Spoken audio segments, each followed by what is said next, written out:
ರಾಜ್ಯದ ಸರ್ಕಾರಿ ಪ್ರಾಥಮಿಕ ಹಾಗೂ ಪ್ರೌಢಶಾಲೆಗಳು ಹಾಗೂ ಪದವಿ ಪೂರ್ವ ಕಾಲೇಜುಗಳಿಗೆ ಉಚಿತ ಕುಡಿಯುವ ನೀರು ಹಾಗೂ ಉಚಿತ ವಿದ್ಯುತ್ ಸೌಲಭ್ಯಗಳು ಒದಗಿಸಲಾಗಿದೆ. ಹೇಳಿ ಪಾಟೀಲ್ರೆ, ಸ್ನೇಹಿತರು ಅಂತೀರಿ, ನಿಮ್ಮೂರು ಶಾಲೆಗೆ ವಿದ್ಯುತ್ ಬೇಕಿರ್ಲಿಲ್ವಾ? ನಿಮ್ಮೂರು ಶಾಲೆಗೆ ಕುಡಿಯೋ ನೀರು ಬೇಕಿರ್ಲಿಲ್ವಾ? ನೀವು 4 ವರ್ಷ ಇದ್ದಾಗ ಇದ್ರ ಬಗ್ಗೆ PWD ಮಿನಿಸ್ಟರ್ ಆಗಿ ನೀರು ಕೊಡಬೇಕು, ಅದಕ್ಕೆ ವಿದ್ಯುತ್ ಕೊಡಬೇಕು ಉಚಿತವಾಗಿ ಅನ್ನೋದನ್ನ ನೀವು ಮಾಡಲಿಲ್ಲ, ನಾವು ಮಾಡಿದ್ವಿ. ಶ್ಲಾಘನೆ ಮಾಡ್ರಿ ಸ್ವಾಮಿ. ಅಂದ್ರೆ ನಮ್ಮ 4 ವರ್ಷದಾಗ ಯಾರು ನೀರೇ ಕೊಡುದಿಲ್ಲ ನಮ್ಮ ಶಾಲೆಗ? ಯಾಕೆ ವಿದ್ಯುತ್ ಇದ್ದಿದ್ದಿಲ್ಲ ನಮ್ಮ ಶಾಲೆಗ? ಏನ್ ನರೇಂದ್ರ ಸ್ವಾಮಿ ಅವರ ಮಾತಾಡ್ರಿ, ಮಾತನಾಡಲ್ಲ. ಇದನ್ನ ಅನುಷ್ಠಾನ ಮಾಡಿದ್ದು ನಾವು ಅಲ್ಲ, ಈಗ ಅನುಷ್ಠಾನ ಮಾಡಿದ್ದು ಅಲ್ಲ.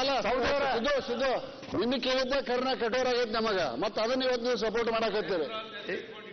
ಈಗ ನರೇಂದ್ರ ಸ್ವಾಮಿ ಹೆಸರು ಉಪಾಯ ಯೋಜನೆ ಅಡಿಯಲ್ಲಿ ರಾಜ್ಯ ಸರ್ಕಾರಿ ಮತ್ತು ಅನುದಾನಿತ ಶಾಲೆಗಳಲ್ಲಿ 1ರಿಂದ 10ನೇ ತರಗತಿ ವ್ಯಾಸಂಗ ಮಾಡ್ತಾರೆ. ವಿವೇಕಾನಂದರ ಹೆಸರು ಇಟ್ಕೊಂಡಿರಿ. ಏನ್ ಹೇಳ್ತಿದ್ದಾರೆ ವಿಶ್ವನಾಥ್, ಏನ್ ಹೇಳ್ತಿದ್ದಾರೆ? ನರೇಂದ್ರ ಹೆಸರಿಟ್ಟು ಇಷ್ಟು ಸುಳ್ಳು ಹೇಳ್ತಿದ್ದೀರಾ ಹೆಂಗೆ ಅಂತ ಉತ್ತರ ಕೊಡಿ. ನನಗೆ ವಿಶ್ವನಾಥ್ ನಿಮ್ಗಿನ ಹಳೆ ಸ್ನೇಹಿತ, ಆತ ಎಷ್ಟು ಚೆನ್ನಾಗಿ ಸುಳ್ಳು ಹೇಳ್ತೀನಿ ಅಂತ ನನಗೆ ಚೆನ್ನಾಗಿ ಗೊತ್ತು. ಆಮೇಲೆ ಹೇಳ್ಕೊಡ್ತೀನಿ, ಆಮೇಲೆ ಲಾಸ್ಟ್